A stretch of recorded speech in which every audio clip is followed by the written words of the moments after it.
Welcome everyone to the Simulate Cybersecurity broadcast. I'm your host, Dave Klein. This is So You Think You Have Email Security Ninja Skills.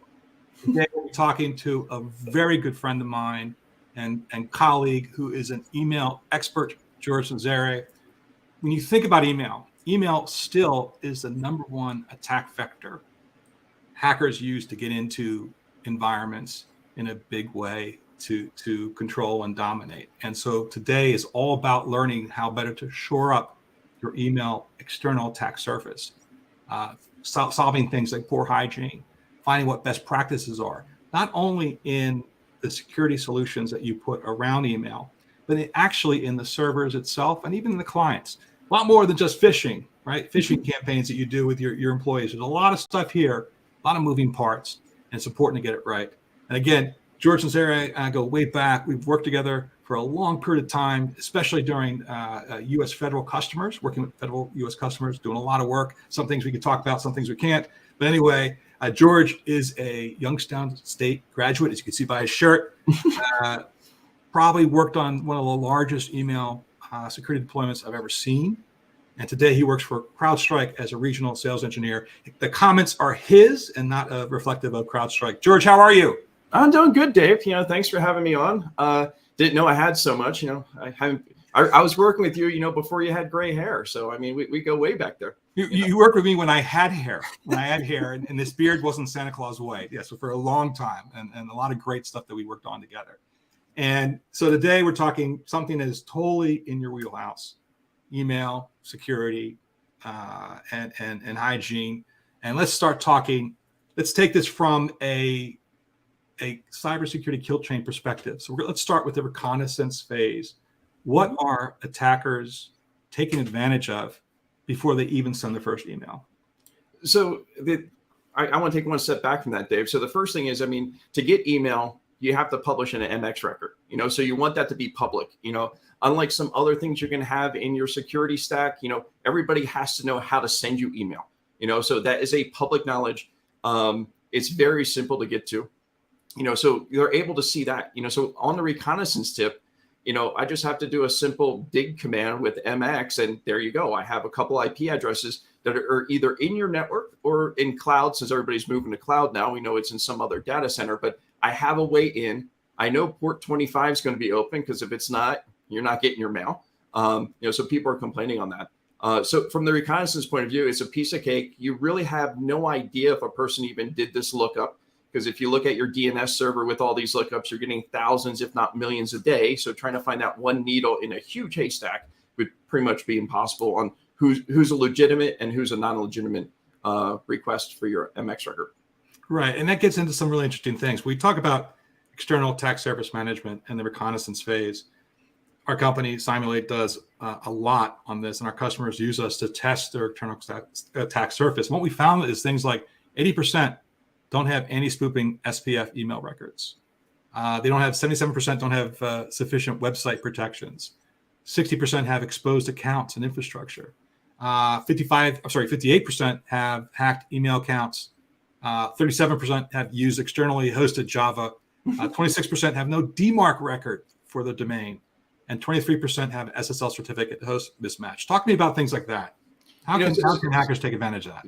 So when you look at email, when it was started back, I don't know, late 60s, early 70s, it was a really cool I think this was another DARPA project, let's send messages back and forth, really cool idea.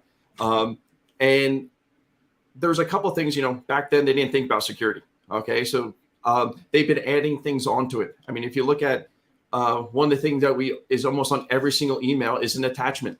Okay. That was never built in the original specs going across. They had to retrofit that. So as they're going on, they start retrofitting other things that can help. You mentioned SPF records, which is a great way for me as a receiving server. You send me a piece of email, it's from, Dave.com. Well, I go look up and see, hey, where's that coming from? Is it legit? Are you connecting to me from a legitimate one?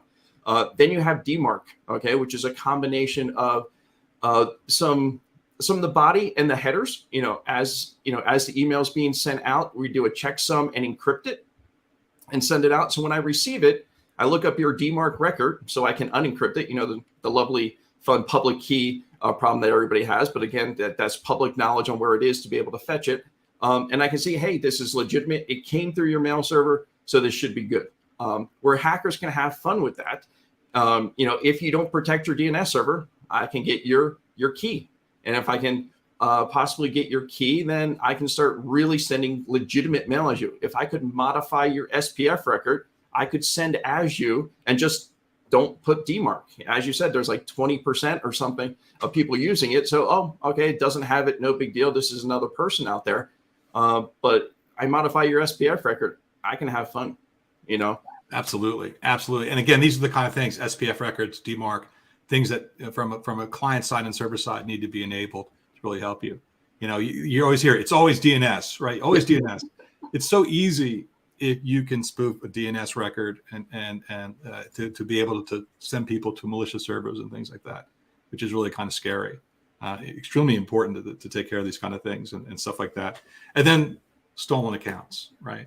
Yeah. Stolen accounts, there's always been a premium for Fortune 1000 and other companies, usernames and passwords for these different accounts. And it really hits home on other types of hygiene as well, doesn't it? Well, yeah, I mean, you went straight to corporate, but if you look at personal, if you lock yourself out of your account, they say, hey, do you want me to send an email password reset to this account? Well, if I have your account, I just click, I forgot my account, my password. I get the email, I log in, create whatever I want. No, I'm completely on there. From a corporate perspective, you mentioned a little bit, phishing and stuff like that. If I'm coming in with a corporate account and I have your same domain name, people are going to give you more credentials because all the phishing training that they're saying is, look, hey, is this internal? Is this external? Some corporations have done a good job on giving flags up, with big things going across, but, might not always look at that. The 2:00 in the morning emails that everything's going south, you're not really looking for headers on an email. You're just trying to get the job done. My favorite story was when I worked for ForcePoint, which was WebSense, bought by Raytheon, became ForcePoint. One evening, it was Friday, I was home, and on my Outlook on my phone, I got, commission statement, and it was a spreadsheet. And I went, we don't have spreadsheets for commissions. And I said, they messed up at headquarters. I don't know what they're doing. And I just didn't open it, right? I put it down. Well, it turned out that most people opened it, and it was a phishing campaign email. Right. And so the other thing, too, is when you have small devices that you're looking at more often than your laptop and screen. And again, it's a Friday, it's late in the evening. For me, I just said, what are they doing? This is kind of crazy. I'll wait for it for Monday, where other people were like, I want to see that, and clicked on it. Right. So there's ways to get around that and stuff like that. Another thing along those same guidelines, U.S. government or military, they have their promotions every spring. So again, there's a phishing campaign that goes out from our lovely adversaries out there that says, hey, here's everybody being promoted to major, lieutenant, or whatever in a spreadsheet. And that's how they get, some low hanging fruit out there just to click on it. I was kind of laughing because it was a message filter that was set up 20 years ago. And each year they just changed the date on it, from 2001, 2002, to capture it and break it. But it's a simple technique because everybody wants to see who's getting promoted. You're seeing internal commission, kind of the same thing. Am I getting paid the same as the person next to me? So in dealing with phishing, if you had the king's hat for email and phishing campaigns and corporate awareness, how would you change things? Well, I would still keep, your initial ones that everybody's doing today that comes in. But once I got that, because that's still capturing, I think, somewhere in the 20 to 30% range, from internal education, I would take it up a notch and send in internal phishing from HR, something like that. I would still have a couple errors in it. I want to make it look 100% perfect because, you still want to listen to your HR department when they send out important things, but, have it so it doesn't have that banner on it saying this is external. Have a link that is correct on that, it's going to Yahoo at zeros instead of O's and stuff like that. So they have to take that extra step. And then I can see really on my, in my corporation, who's really looking at email and who's just clicking on stuff. And then kind of maybe even do some leveling, maybe some internal competition with that, just to see it's out there because people like seeing scoreboards, And to be honest, I probably fallen for one in the last 20 some years on clicking on something because, late at night, or, hey, it looks legit. Even when I started, these are my own opinions, but when I started at CrowdStrike, some of the SEs were putting together something and they were asking me for information that was 100% phishing. We're having a weekly get together and they're like, hey, what's your favorite car? What's your favorite color? What's this? Because the person was putting together a Jeopardy competition. And I'm like, I'm not responding to this. This is pure phishing.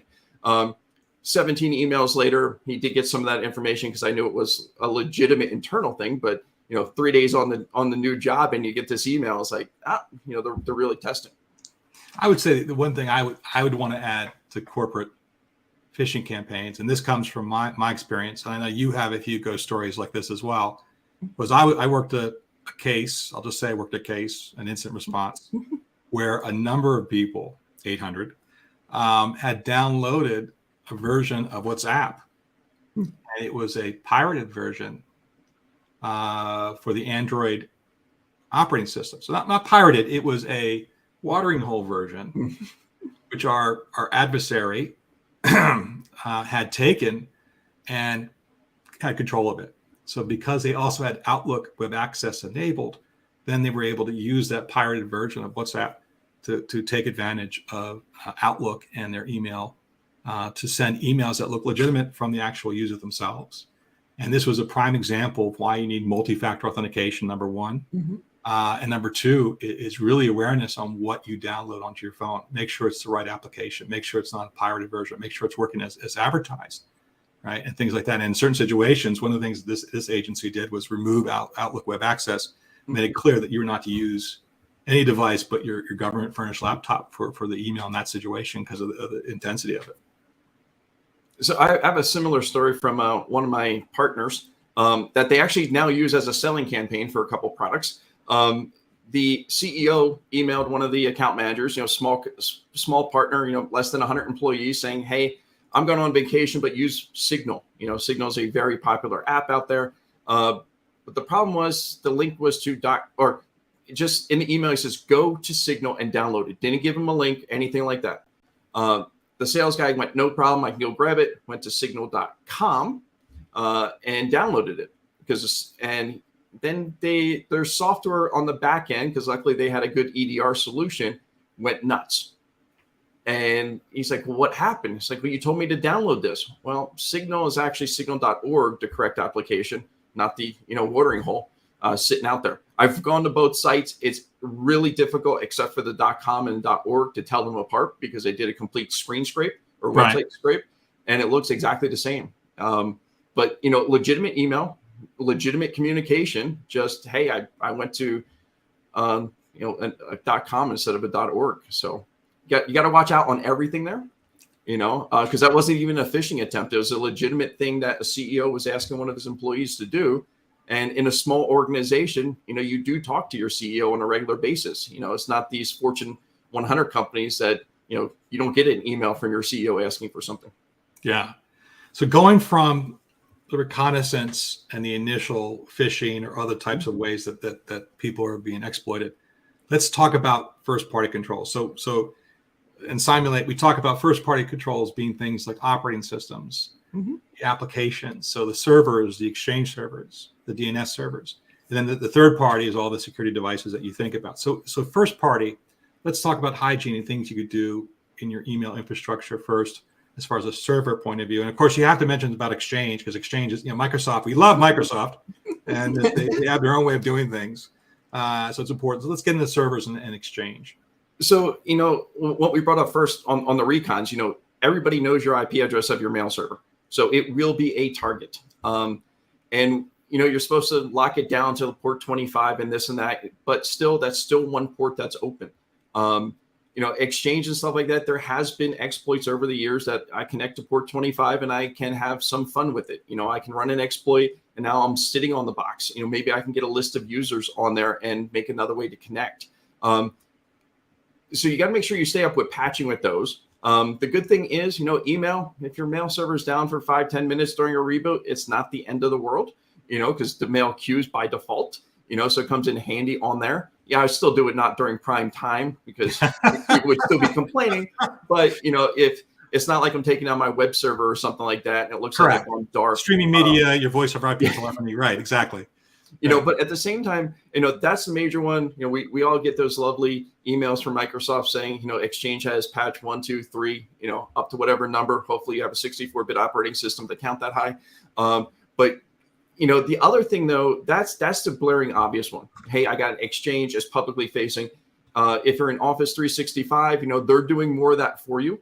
They're doing more of the patching for you on that. They have a little bit more security there. But going with that, though, the other thing I wanted to take with that is the operating systems or stuff they have public facing that you don't know you have email on. You buy a server, if it's an appliance or whatever, even a web server, if you have a web server that's processing orders, that's got to send email out. Now, hopefully you have that configured to go to a centralized email server to relay through, but smaller companies might not. To do everything. Everybody wants to have this nice stack of every single thing on one box to go running, but what version of your email software are you running on that? Do you even know? Most people are like, hey, I can send mail out. It's working good. Don't have to worry about it. People forget about that. And I think that's a huge point to talk about is there's security devices, there's SIMs, there's again, the order entry systems, accounts payable and receivable that also have email applications running on them. You even have Phantom IT. Right. You might have a DevOps team who has their own email server because they want to be able to send files back and forth, which the regular server denies. Right.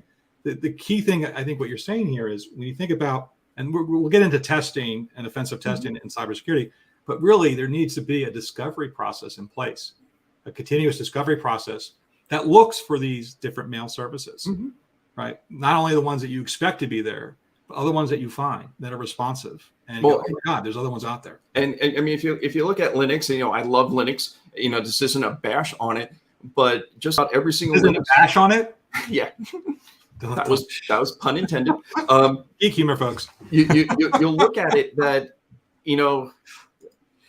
they're getting more bloated. Okay, you bond to all those before. Like, hey, you go to Linux, you're going to have this small, very little disk for OS and everything. But now they're loading more and more services on there. I mean, I just did a Ubuntu install this past weekend, and it put Apache on there for me. It put, I think it was Elm or Exum mail server. Right. I don't need it on that box, so I'm going through and uninstalling them because I don't need it. But that was a default click, go install and do all my updates. It's on there. So if you look at your environments, if you're using a dev environment or if you're using some type of production environment, you might have these services sitting there that you don't know about, like you were mentioning, and they're huge security holes. So discovery is a major part of knowing what's on your network, both on-prem and, we're all going cloud. What else is in my cloud? I have this one node, but what else is on there in there as you look at it? Exactly. And we'll get into other aspects of testing in a little bit, but that's really kind of important. And you think about also some of the major dumpster fires of 2021 and 2022 revolved around Exchange exploits. Hafnium, for example, took advantage of 3-day zeros to ultimate chaos on-premises Exchange servers. Postfix, you told me about a postfix error that also led to kind of real problems. Yeah, postfix and Exum, two major ones other than SendMail. I remember back in the 90s when you got to configure SendMail, you had a lovely CF file, and if you could read that, you were a Linux or Unix god, knowing how to configure it. SendMail, we all know, had plenty of security problems in the beginning, so other ones came up. The two that actually, it wasn't postfix, it was actually Exum. Had a root exploit that if you're on the box, it was a piece of cake to get, but if you were off the box, it was a slow trickle effect. And how this would come in is I'd open up a connection, put some interesting commands that could take up to 7 days to get the exploit. So you had a connection to your mail server for 7 days. It was doing a TCP/IP keep alive, so the connection wouldn't die. But they were able to get it. And when it initially came out, I'm just checking my notes real quick on how many. There was over 4.1 million systems out there that were running this Exum server version. NIST gave it a 9.8 out of 10. Red Hat gave it a 9.0 out of 10 on how bad it was. But A lot of people didn't know about this because it was packaged. You know, it would be in your stack and, oh, I sent email. Great. I'm not worrying about the patches on there because, oh, I'm a web developer. I just know I send this one command and it sends an email. You know, I'm not worried about the back end system there. As of today, you know, I did a little research, you know, when we were prepping for this, and there's still a couple 100,000 that are still running that version. Wow. You know, and, you know, give me a root on 100,000 boxes and, you know, there's a nice spot attack somewhere or denial of service pretty easily. So we did a broadcast. We did a simulated cybersecurity broadcast, 11 a.m. Singapore time, which was 11 p.m. the prior night for me. Mm-hmm. And we were talking about vulnerabilities and the fact that you really need to be able to do attack-based vulnerability management because things change so often and the exploits come so quickly, and that so many are forgotten about. Right? You said you found 100,000 still vulnerable. It's really kind of incredible. And then the biggest thing is our email infrastructure is almost always tied into our Active Directory infrastructure and other identity mechanisms, right? And so you see the ability, if they could take over an administrative account in exchange or use a vulnerability to elevate their privileges to administrator, they really have the keys to the kingdom. Yeah. So if you go back to RFC 820 or 821, I could log onto a mail server and say, is this person there? And you could literally walk every single username. And by default, the mail server would be nice and say yes or no. It was built into the spec. That has been turned off, luckily, late 90s. But, you know, if you have fun in the config, I mean, it's in the spec. Most mail servers will have it, but it is turned off. You know, so I can get a full recon of everybody that's there. Case in point for our Microsoft users that are out there, Exchange never had that functionality built into it, thank God, because they had full access to Active Directory. So they didn't have that vulnerability, to do nice, easy recon. And the biggest thing I think is I think if you and I, if someone approached the two of us back when we were working together and said, hey, listen, you don't want to manage your own, you don't want to manage your own email, you want to be in the cloud, we'd say they're crazy. But today I'd argue there's very little reasons for most organizations not to have a managed Exchange instance. Mm-hmm. Yeah, I mean, if you look at now, I mean, just across the board, get people specialized and stuff like that. Do you really want them wasting their time? And I put wasting times in quotes, worrying about the mail system. You just want it to work. You want it, you want to be taken to big fires, the other types of attacks that are coming in with ransomware and stuff like that. You want your security people to be worried about that and protecting your infrastructure and some of the other things we'll be getting into later. You want them to worry about that. You don't want them to go, well, they might be able to try this, try that, and wasting a couple hours a week. And plus, the security people are expensive, so you're not going to have a huge staff. Whereas if I outsource the manageability from the security point of view of the mail server, that's pretty much included when you go with Office 365 or Google Mail or, pick your whatever cloud email provider you wish to go with. Yeah. And I'd argue, by the way, it's not like you're reducing staff. We need more staff. So in some ways, you're allowing them to prioritize other important enterprise tasks than focusing on mail. And then mail could be handled. The patching could be up to date with managed services. The SSL certs could be kept up to date. They can give you some extra vigilance in that partnership, right? With service level agreements to have them take care of that. So you could focus on other things. Agreed with you 200%. 200%. So looking from the server side, right? So we talked about those third-party controls. We talked about first-party controls. So just from the server side, what are some of the things that people need to be aware of and how to configure? And in this situation, I'm talking about email gateway security and web security gateway proxy. Let's start with the MTA, the email gateway security. What are some of the important essential things? And by the way, in my current role, doing a lot of testing against environments, I'm finding a lot of times where I expect the email gateway and the web gateway to be my first line of defense. I'm finding it's configured to be so light that things are getting right to the endpoint. And it has to be handled at the endpoint, if it's handled at the endpoint. Talk to me about these two categories. You mentioned a little bit before about keeping your certs up to date. Okay, certs nowadays are if you go to Let's Encrypt, they're free. If you go to some other ones, you can get them very cheap. So use it. Make sure that the communication going from your mail server to wherever it's connecting to next is secure. Because if you don't keep that up to date, number one, you kind of look bad because the other server saying, hey, you have a bad cert. And then plus our CPUs are so powerful nowadays, adding a little bit of encryption like that is not going to kill it. So, looking at that, making sure that, people only have access that they need to, making sure if you have a relay server up and running, make sure they're authenticating, not just an IP address. I know some web apps and stuff like that don't, just like to send it out, but hey, make sure that you do that. Make sure that they have to have a username and password. Automation doing two-factor authentication is pretty difficult, but at least if they have a username and password, they at least have a better record. If something does get exploited, you can kind of look at, okay, where did this come from? Make your hunting team, give your hunting team a couple more needles out there to go take a look at, to find it, because it'll make it a lot quicker in your environment. It will. And also on the certificate side, before we go to the third-party controls, a lot of people had certificates offered by their host, their ISP or what have you. And when you do things like that, sometimes there's wildcards. And you remember last year, there was a lot of wildcard vulnerabilities where people were able to take advantage of certificates with wildcards versus ones that were truly your own, which is really cool. So the funny part, you bring that up because Let's Encrypt never wanted to go to wildcards. They wanted to have it per host name, and people are like, I can't do that. And it was pure laziness on the admins, because I have about 15, 20 websites that are up and running, and I just have a batch script running every 30 days that's updating my certs. So it's once, set and forget, let it go out there. If you also look at some of the things that Apple's been doing, and I think Google's doing it as well. If the cert's over 13 months old, they're not going to look at it as being valid, even if it is valid.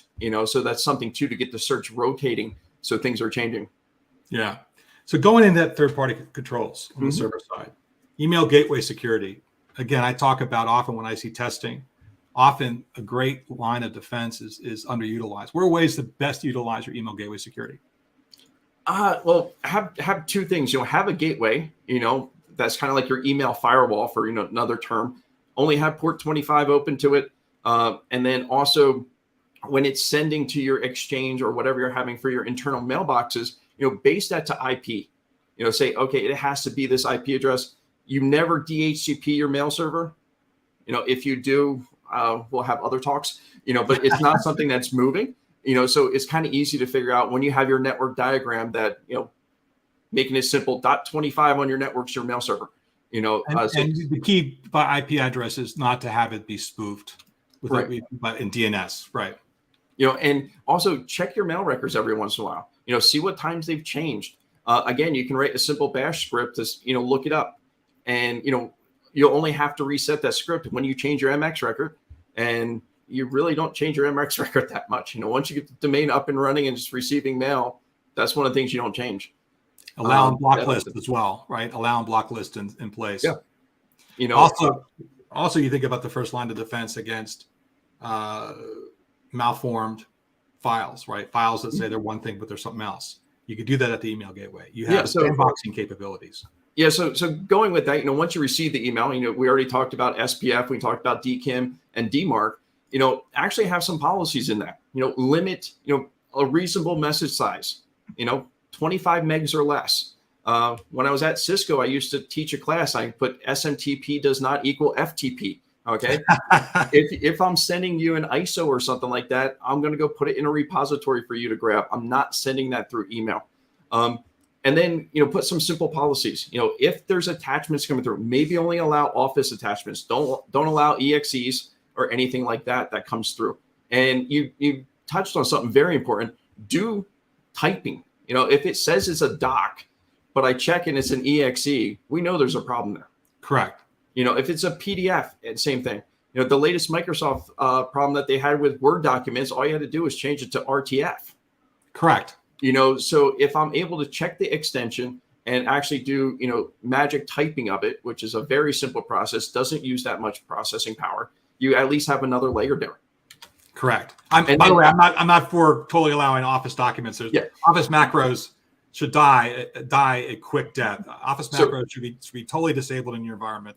And then of course MSHTA, now that Internet Explorer is gone, you should not allow HTA files in there at all, and they're very easily get past EDRs. So the one is we're talking about everything incoming. So why don't you block the same thing outgoing? Right. Only allow Office documents going out and PDFs and stuff. Don't allow EXEs, zips, and stuff like that going outbound for the same reason. Kind of protect your neighbor.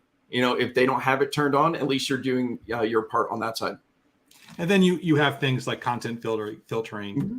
anti-spam filtering, and security filtering. I think one of the most underutilized things in email gateways is in situations where you can't make a decision on the content or the security or the spam, you can flag a message and teach users to say, this is suspect. Mm-hmm. Is it suspect? Tell us if this is suspect or not, right?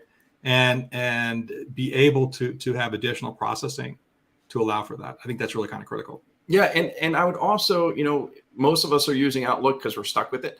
Yes. But have a report phishing button, okay, that gets the email in the correct format to go to your security team. Us being in the email world, we know how to send the attachments, we know how to send the email perfectly, so the forensic people can look at it and have all the headers and have everything how we want it.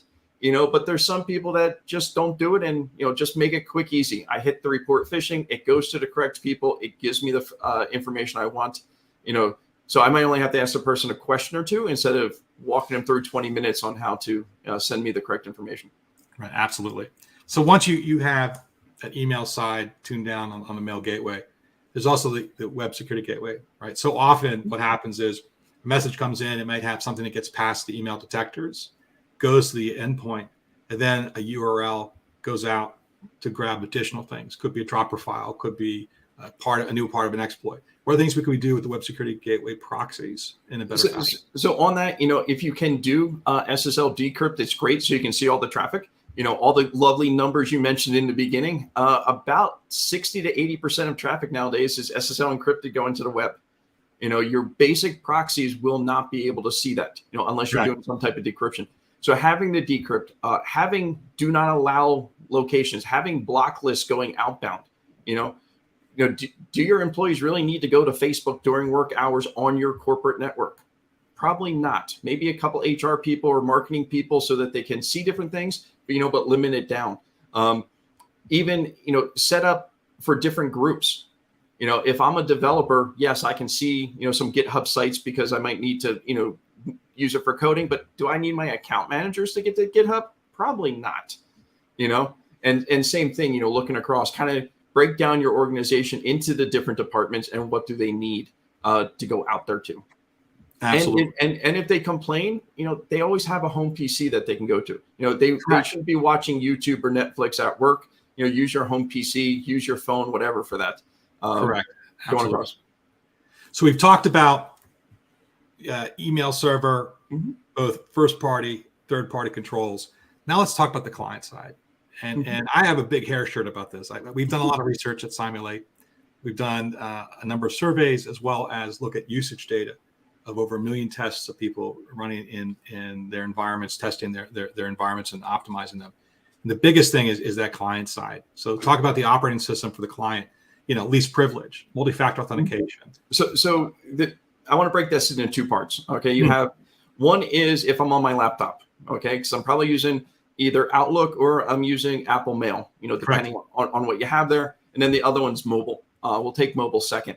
The two-factor, when I go to log in to my domain, have a two-factor, but also I kind of like the two-factor that asks you a question, in the sense of, if you look at Microsoft's two-factor, I kind of like it. They give you a number and you got to push it. Okay. So you have to actually do something because there are a lot of two-factors out there that it's just, somebody's logging in and you just go accept. And then you're like, wait a second, I didn't authorize that. Not all multi-factor is equal, right? I had a gentleman from Typing DNA on one of my shows and talking about multi-factor authentication. And he really got into it. The fact is, if they really want to get to your phone, there are ways of SIM hijacks, right? And things like that, where they can call and say, hey, I have a new phone. Can you give me can you tie me to my account, right? So not all multi-factor is the same. And you and I working in some special locations, we couldn't have anything like that. So the lovely RSA keys, they were great. You press it, it gives you a number, I don't know, last 30, 60 seconds, something like that, and you type it in. It's still a good idea to do. They're a little harder to hack than the other ones. But yes, definitely have two-factor authentication. And then also have two-factor authentication on your mobile. A lot of people are saying, okay, great, I have my Office, Outlook, I got that all done. But now I don't have to do anything for my phone and I can completely connect to it. I'm getting all the same information. if somebody was to hack your phone, iOS or Android, I'm not going to get into a battle there, but I have connection to Active Directory there. I can read everybody, and if you're really good at writing stuff, I can start sending out emails for the internal phishing to get higher up the food chain. And even think about it, even like at the executive level, they have so much going on that they see their phone, they see something, and they just click. It's not let me read this, let me give it 5 minutes. It's I have a bunch to do. So yes, I'm just going to hit it and move forward. Exactly. And then beyond multi-factor authentication, you have least privilege, right? And Yes. the idea is, does the salesperson in the field really have to have the right to open PowerShell? Does the account need to look at the control panel in Windows, right? These different things that if we just took the time to lock down appropriately, even if they click on something, it won't work. Yeah. You only have to do it once. You create a group policy in Active Directory and saying these people have PowerShell. If you're doing a forensic lookup, you can always turn on PowerShell for that one host. It doesn't have to be there continuously. And, although Microsoft thought it was a great thing to give us PowerShell because it's a very powerful language and everything, but you pretty much just paid for, the hackers no longer have to pay for their luggage because they know the luggage is waiting for them there. They have their toolbox. They just have to copy and paste a simple shell script to run it. Absolutely. Instead of bringing the bigger things across, that makes it easier to catch. And then beyond least privilege and multi-factor authentication, there are certain things in the operating systems, especially Windows. Not to pick on them. I do mean to pick on them. Stuff like setting up control over where DLLs are loaded from, right? So you can't side load DLLs. You can't add them to a secure area of a System 32 or under Windows, right? The idea is they can only call from there, right? So the idea of locking down things like DLLs and other things are important. The hygiene portion that is for the person who's the desktop guru to take care of, so that beyond having the user get into their own trouble, having things the operating system set up to get in their own trouble too. Yeah, and keep the Windows up to date. I know it's a pain. It's a pain for me being a home user with Windows and managing my own network on there. But, if a patch Tuesday comes out, don't allow it to go 2, 3, 4 months. Maybe wait a day or two, read your favorite forums on, what did it break, if anything, and then upgrade.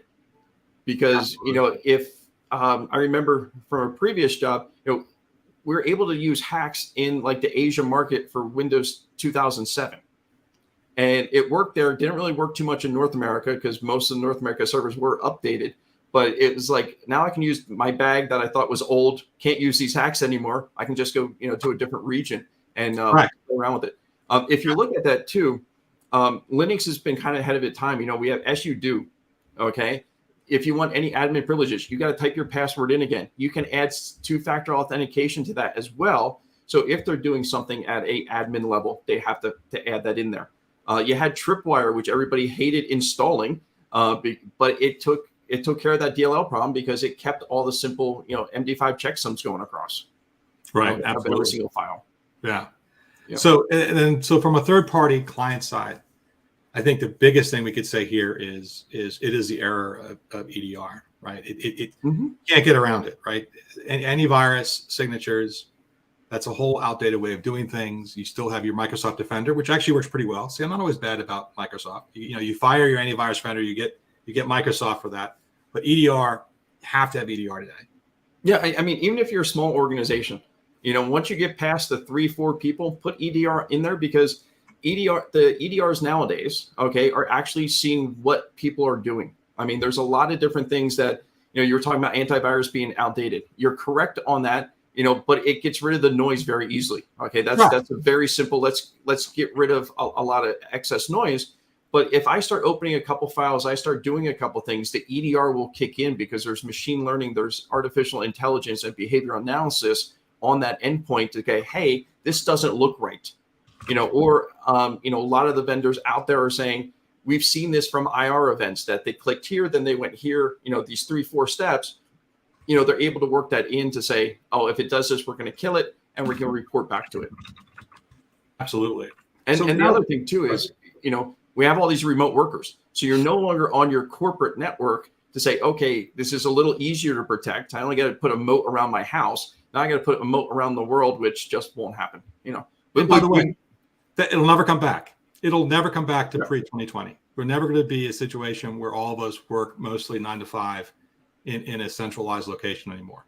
I mean, we can keep the Martians out. We can put the firewall around the Earth, but besides that, we can't do too much more for remote workers. You can't talk about what's it called, Area 51? We can't talk about Area 51. George, we can't talk about Area 51 here. I'm just teasing. We know nothing about Area 51. Yeah. Anyway, it's 42. But but yeah, I mean, looking at that, and just it was going to happen. Pandemic, not pandemic. There's going to be a lot more people working remotely, because if you look at all the vendors out there, Apple, Android devices, Google, they're like, hey, we're making it, easily accessible. As long as I have a Wi-Fi signal or 5G, 4 LTE, pick your connection. Look at the new internet connectivity from Elon Musk. I can pretty much be anywhere on the planet as long as I have power. I can connect. And it's making it actually a lot quicker. So yes, that genie's out of the bottle. Not putting it back in there. Even 5G, the concept that at some point 5G is going to be faster than our home Wi-Fi, so we'll all be attached through 5G. And from an enterprise perspective and a personal perspective, that really changes the ball game in a lot of ways. It means you need to be smarter and brighter on how you segment and isolate your traffic in a public area versus everyone else. And it means you're responsible as well as the vendor. It's not just the vendor's going to do it for you. You're going to need to do that too. It's shared responsibility model. Absolutely. Excellent. So listen, folks listening in who are watching this live, we're on LinkedIn, we're on YouTube and on Twitter. If you have any comments and questions, please chime in. This is George Nazarey. This is a global email expert. If you have some questions, you should be asking them. And please go ahead and do that. And I see one, Jason, thank you. I'll get to your question in 1 second. So let's talk about the next thing. So obviously Simulate does testing, offensive testing. We call it extended security posture management, which is a continuous automated way of testing in environments safely, acting like an attacker. And there's a lot of benefits to this. And the idea is there's certain things you need to do this, whether you use ours or someone else's. And especially in finding all the first and third party mitigating controls for your email security and things like that, right? So in a nutshell, you and I have used testing a lot of times to prove things in different types of proof of concepts that we've done, playing the offensive tester. Why is this important? Well, a couple things. I mean, one, you can find out what do I have on my network and what's vulnerable. Getting that discovery. A lot of people kind of put the discovery away. If I'm going through, how many email servers do I have? I think I have 2. Oh, wait, there's a rogue one over here. And that's any type of server on your network. Being able to, use it and seeing all the latest CVEs that come out. Am I vulnerable? Am I not vulnerable? It's real simple to run it since now they're all automated. Hey, let's run a report. This is what I have to fix. It'll also help you set your priorities on it. Back, when I came out of college, my goal was write all these scripts, hit it and then go surf the web all day. But now vendors like Simulate and everything are creating that. They actually have nice GUIs compared to text files or, strange things going across the screen with it. But I would use it as 2-part. One, to find out what's out there. What do I have to protect it against? And then 2, hey, we just fixed it. Let's run it again. Let's make sure that I applied the right patch. Right. Because if I applied the wrong patch, I'm going to have this false sense of security going, hey, boss, we're clear for this. And tomorrow we're hacked on it. And, that's a resume generating event. So. No, it is. It's great. And you really kind of hit upon it. The kind of stuff that is out there these days allows it to be used by everyone. Right. And it allows it to be used by everyone. And by the way, the sharp people who have a lot of experience still get a lot of benefit because it automates a lot of the more mundane aspects of it. Right. It allows it to be more comprehensive. It has the discovery mechanism. It has the ability to look at vulnerabilities and say, hey, listen, George, on all the vulnerabilities, these are the top 5 you need to solve right now because it's all over the place. And here's where they are. Let's go get it. Right. The other thing, too, is it can be run in production. Right. So the idea when you have a vendor who does this for you, whether it's us or someone else, it's made to be run safe in production. it's updated all the time. You think about hafnium, and hafnium was first used by the Chinese state actor, but then was immediately acquired by everyone else, right? You had the crypto miners, you had the ransomware, and all that kind of stuff. And you saw how quickly these things change. The TTPs and IOCs change. Well, if you don't have a solution like this, who updates for you automatically, when you do this continuous testing, you don't see the stuff that you see with us and with other people who do this, right? So the idea is you're able to keep up with all the new TTPs and stuff like and IOCs to change it. And that's really kind of important. And then the attack surface management, being able to say, hey, listen, for your company, you have a water hole domain out there. Like you talked about the problem with Signal, .org versus Signal.com, things like that, things that find the, exchange passwords and usernames to find out you don't have DKIM and the other types of security methodology in place or good certificates. This is all kind of stuff that you could do here, as well as the phishing training as well. And that's why it's so important that this stuff, it makes it accessible, easy to get to and stuff like that, which is awesome. And the one other thing I wanted to mention, don't just look at it as vulnerability management. You can also look at it as, hey, I just made a change in my firewall. Did I close the right hole or did I open up a new one? And then, because if you look at the average firewall, home users might have 3-4 ports blocked or opened or something like that. I remember in Cisco days where there was hundreds of thousands of rules going across and just trying to manage that. I mean, that's not an easy task to do. And, depending on what order you put them in, if I shuffle all my rules, I created a whole brand new, attack surface for myself. So being able to keep up to date with that, being able to run quickly, I don't have to wait the 5-6 weeks for it to come in. I don't have to go buy another pen test or anything like that. It's running it automatically, for me. So, I get a nice report maybe every single morning of what's open, what's closed, and, then I can worry about it. You don't have that nightmare situation of someone working on a deployment and to test something to make it work, set something to allow all, right? And then they go away and forget about it. And then 3 months later, you found out everything was stolen, including the kitchen sink. We never allowed all, You and I never allowed all. But I could there's a funny story with that. The first firewalls that came out were just used for blocking. Okay, yeah. Now if we think about firewalls, everyone out of the box, and I'm praying vendors stay this way, it's deny everything, only allow. Initially, it was allow everything, just block what you don't want. Correct. And again, as you said, firewalls are perimeter solutions, and today we really need segmentation across the entire enterprise and things like that as well. So that's a real difference. Any final takeaways for us? I don't know. Keep watching all the different forums. I'm waiting to see what comes out new. We had a ransomware.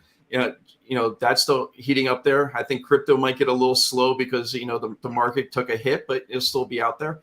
And it's the new things. That's why I got into security, because I actually had somebody hack me. And by getting that, it was like, oh, this is a fun thing to get into. It's very challenging. It keeps you on your toes. What's the next thing? What's the next type of intrusion that's going to happen? Because, you mentioned email, but I'm starting to see everything go towards identity. And by the way, Jason, we got back to your question. Thank you so much for asking it. Is what's next after email? And I think you're kind of hitting on this right now. Yeah, because we went from phones to email to now like text message, SMS or whatever, pick your favorite collaboration, Teams, Slack, something like that. I don't know what's coming next. It's probably going to have something with video, just because everybody's going towards video and stuff like that. But we don't know. What Elon Musk has up his sleeve to throw out there at us. We don't know what Apple's coming out with.